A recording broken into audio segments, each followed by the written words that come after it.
My name is Maggie Collins, and welcome to my Senior X. So in starting this process, I was very nervous, and I found it super daunting because you have full range of what you can do and so many topics that you could discuss. I had a lot of ideas. I thought about boxing and building strength with that. I thought about incorporating travel into my project. I also wanted to learn a new style of dance because I really am passionate about that. I also wanted to get over my fear of flying by learning how to fly a plane. I also went on the Guatemala Studies and Service trip this April with 13 other students, so I thought I could capture my experience with pictures. I also have a really big passion for interior design, so I thought I could incorporate that into my project as well. But I really realized that I wanted my project to be more than a project. I wanted to be able to take what I knew or what I learned and on to the next 4 years and on to the rest of my life and find balance within that project. So that's when I decided on focusing on energy healing. So my essential question is, how will learning and engaging with energy healing help me to embrace adversity? And that's when I met my mentor, Haley Merchant. She works in Southwest Harbor as an intuitive consultant. She's certified in the Barbara Brennan Healing Science Method. So that is a type of energy healing that was created by Barbara Brennan. Haley focuses on moving, touching, and understanding the 4 energy fields in order to help clients gain a greater understanding of self while also helping clients physically. And I also chose Haley because she had skepticism on energy healing when she first started, and as did I. I wasn't 100% sure I would connect to it or if I would enjoy it. So she was able to guide me past that and really dig into the 4 energy bodies, which I will touch on. So before I met with Haley, I did a lot of research online about the basics of energy healing, the different types, and I came across the website Soul Essence. It's a basic website that talks about energy healing. And I came across this quote: "Chronic disturbances on the mental and emotional levels create holding patterns in the body, which lead to tension, ill health, and disease. The roots of these are found in cellular memory, which can be accessed and cleared with energy healing." And that really sparked an interest in me and made me want to learn how I can use my own energy and the energy around me to better my life and be able to embrace the adversity and challenges that I knew would be coming my way, especially in the next 4 years with college. So prior knowledge, I've tried many forms of healing to reduce stress. I've participated in yoga with my mom and Mary Kate. I have done therapy, so I've tried to vocalize stress instead of using my body and the physical. I have also done a lot of exercise, so I've been on the swim team, the tennis team. I've done dance for a couple of years, so that's also a way I can relax. But I would say the most important prior knowledge I had was that I knew that there was a lot of anxiety and stress in my life and that there was self-doubt, and I have experienced panic attacks, and so I knew that that took up a big portion of my life, and moving forward, I knew I needed to find a new tool to be able to relax, calm myself down, be able to embrace the challenges, and yeah. So I assumed that I would be able to really heal everybody that came through the door. I was like, this will be really easy. But I also had skepticism, so I was afraid I wouldn't be able to connect with it, and that made me worried that I would have a hard time presenting to you all. So my first meeting with Haley, we created a list of fears, and this allowed me to name my fears, so when they came up, I could use energy healing to calm myself down. So the list we came up with was being out of control and experiencing those panic attacks, being in a new space with new people, flying in an airplane. In the fall and the spring, I had to decide on where I wanted to attend college, so that took up a lot of my time and energy, and then opening up and speaking up, especially to the public. So Haley and I focused on the 4 energy fields, which consist of 4 dimensions. You have the physical, the aura, the heart, and the core star. And to learn about this, I used The Hands of Light, A Guide to Healing Through the Human Energy Field by Barbara Brennan. So I got to use the same book Haley used to learn about this, which was really interesting and super helpful to me. So the first field is the physical. It works with the 5 senses, sight, hearing, taste, touch, and smell. So when you have an anxiety attack or panic attack, you'll feel the butterflies, the tightening, tunnel vision, foggy brain, and what's happening is you're exhausting your adrenal glands, which leads to a cascade of other symptoms, which will in turn lower your immune system. So what people use to channel the physical energy body in healing is people use medication, yoga. They tend to create a sanctuary or a safe space, and that helps them relax within the physical field. Then we have the auric, and that's most commonly known for the 7 chakras, which act as energy organs. It's where we host personality and ego, and where we create healthy and unhealthy patterns in our life. And so I'm sure you've seen a picture similar to this, where we have the crown chakra, 6th, 5th, 4th, 3rd, 2nd, and then root. It's where we host spirituality, self-awareness, communication, responsibility, love and gratitude, wisdom and power, sexuality and creativity, and then in our root we hold our basic trust. And so the auric field tells you that there is more to you than what you see, and that there is energy around you. So when you have an anxiety attack, you use imagery to focus on your feeling of negativity leaving your body, and that's how you would connect with the auric field. The next field Haley and I talked about was the haric field. So that focuses on your har line, the line of intention. You have your point of identification, which holds your identity, and then your core, which is connected to the core of the earth, which keeps you grounded and centered.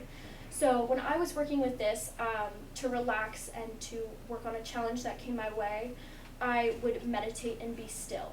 And so instead of the auric field where I was focusing on a negative feeling leaving my body, here you focus on the intention of having a positive feeling enter within your body. So then the last one Haley and I talked about was essence. And this is really cool because it's something inside of you that can't be harmed. It is whole at all times. You look for a reaction from all of your senses and from the outside in.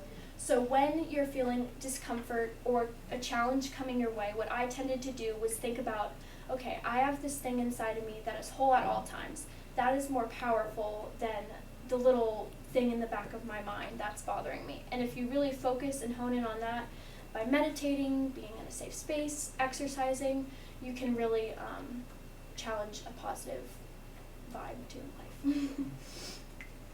So because I had some doubt in the beginning, I made sure to look at more of a scientific website. I looked at the Chakra Center for Wellbeing. I used this to focus on the physical effects of energy healing. And so when I started to feel these physical effects while practicing, that made me push my anxiety about, okay, is this really true? Is this actually helping me? And focus on that it was, and that it actually was able to help me. So when I practiced, my heart rate slowed a lot. I really felt grounded to the floor, like my feet were nailed to the ground. I was really heavy and I felt tired. I also had tingling in my fingers and toes. So it was really cool to experience a physical sensation when it is such a mental practice. So in practicing, I did a lot of mindfulness meditation, so guided meditation by Mark Burton. And what that is you will listen to somebody walk you through an intention or walk you through getting rid of a negative feeling. So I did that a lot before I went to bed or right when I woke up, and it was super helpful to allow me just to relax. I also did a lot of journaling. I also did that in the morning and at night. I found it helpful to just write down in the morning, okay, what am I nervous about, what is worrying me, and then at the end of the night, how I used the 4 energy fields to relax myself and open myself up to the challenges. I also tried to push my comfort zone a lot. I tried new things, especially in going to Guatemala, which would open me up to the challenges. And then the coolest thing I learned how to do was read other people's energy with a pendulum. So what you would do is you would hold the pendulum over your palm or a chakra, and the way it moves tells you where energy is blocked or where you're having troubles. And it tells you things you can do to fix that. And I practiced on Molly all the time, and she really was very kind for letting me practice. And I tried on my dog, Lucy, a couple of times, but she was too fidgety, so that didn't work out as well. So I got to go to Guatemala, and going to Guatemala was super awesome, but it also really tied into my project quite nicely. Guatemala hit tons of stresses for me. I had to fly, I had to speak a different language, I had to live in a homestay family, which I was super nervous about, but I ended up loving it, and they were super adorable and super awesome. And I had to be in a group of 13 other kids, which it sounds really nice, but for 2 weeks, it's a lot. And so I was able to use and focus on what I learned with Haley in Guatemala. So when I was feeling stressed, I could say, okay, I need some time away to journal, or okay, I need to focus on how I want to feel instead of this negative feeling. So it really proved to me that I was able to live in ambiguity and in these challenges that I was facing. And I'd like to say that I'm smiling in the picture of me on the airplane, which is very rare. Normally I'm like bawling. So it was really awesome to see that for myself. So some of the challenges I faced were deciding what to do. I would say it took me about a month to figure out exactly what I wanted to do. I switched my project a couple of times, but never made it set in stone. And so deciding was a super gratifying moment for me. I also had to find time to meet with my mentor. I didn't think that would be very challenging, but towards the end, I realized, okay, I missed 2 weeks, now I need to catch up on that time. Also, embracing something that seemed bizarre, I had to get past that feeling of this is hokey, this is stupid, this isn't gonna work, and focus on how I was feeling and the positive benefits I truly felt. I also wanted to find time to meditate and find time that wasn't forced. So a lot of the time, I think people force themselves to meditate because they think it's going to work. If I meditate, it'll work. But I figured out pretty soon into my project that if I forced myself, my mind would be going. I'd be like, okay, I need to do homework, I need to clean my room. So when I woke up, I tended to meditate, and when I went to bed, I meditated. And then finding time and space in Guatemala, because we didn't go to Guatemala for me, we went for our group.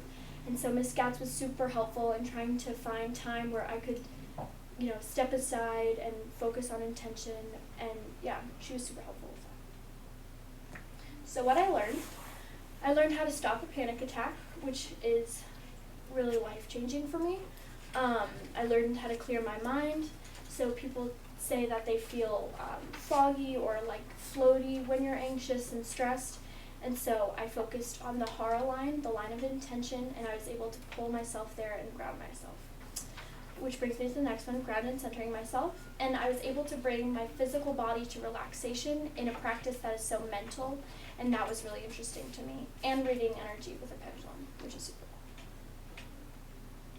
So for the future, I really hope to teach others. I loved learning with Haley, and I really hope I can spend more time with her. She can't be here today, but I know she is dying for me to come back so she can teach me more, and I would love to do that. I will continue to journal. I find it super helpful, and especially going into college, this aspect of my life that I don't know and that I'm very anxious about will really help me. And Haley and I have talked about doing a retreat for meditation or yoga before I go off to college, and focusing more on myself and just grounding myself a little deeper. And I will be attending Furman University in Greenville, South Carolina, where I hope to make sure to continue to exercise and meditate and keep healthy with that. So I'd like to go back to my essential question: how will learning and engaging with energy healing help me to embrace adversity? I'd first like to say that I lost a sense of excitement in regards to learning in January, I would say. But this project has really forced me to do something new, and I ended up loving it. So I really have a new sense of excitement, and that pushes me to want to go to college more and try new things. I have a lot of challenges ahead, and different aspects of my life have come into play. I've never been to college, so I don't know what it's going to be like.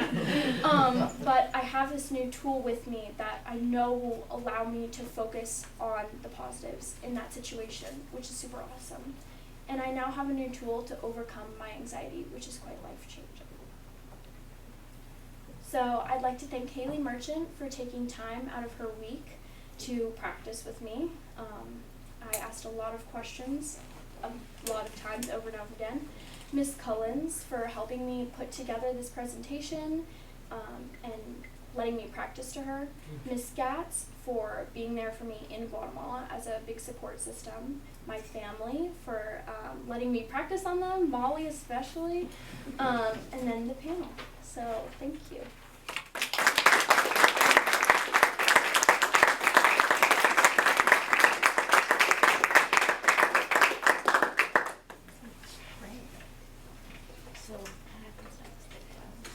So we're now going to open it up for a Q&A section of this experience, and I think for the sake of time, we'll have the panel go first and see how many questions we come up with, and then after that, we'll see how many questions we can open up to the audience. Great. I'll start us off. I love how much you talk about how your energy healing affected your identity.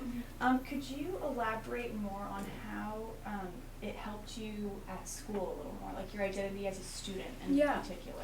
So I would say that before I did this project, in all my 4 years of high school, I spent a lot of time focusing on my grade and less about the learning. And this year it's definitely switched, and I think when learning something new, it's definitely pushed me to focus on the learning more than the grade, because in turn, when I focused more on learning and being interested, my grades did go up, and so, yeah. Nice. How much, Maggie, were you doing, was it like, what would you say was, I guess, percentage difference between how much was it of it was self-work and how much of it was energy healing on other people? It was mostly all myself. Mostly all yourself. All I did for like others was I practiced on Molly, and that's something I definitely want to get into more. But I focused, And just to start off, you wanted to like start off with yourself, and then okay, awesome.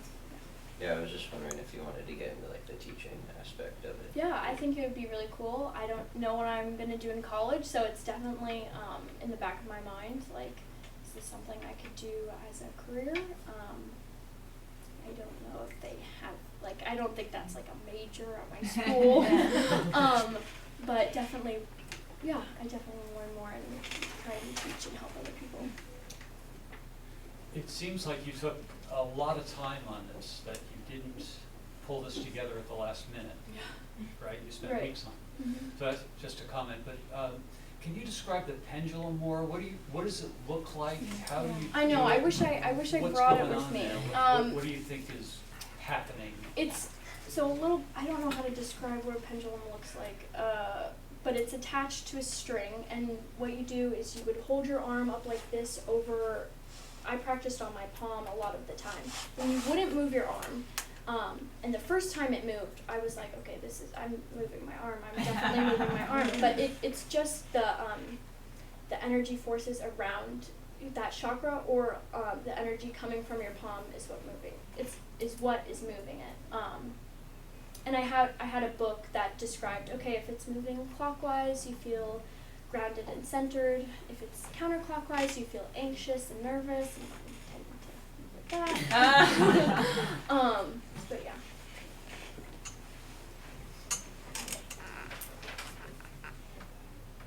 You mentioned that you're going to continue what you're going to do. Of course, that's a given.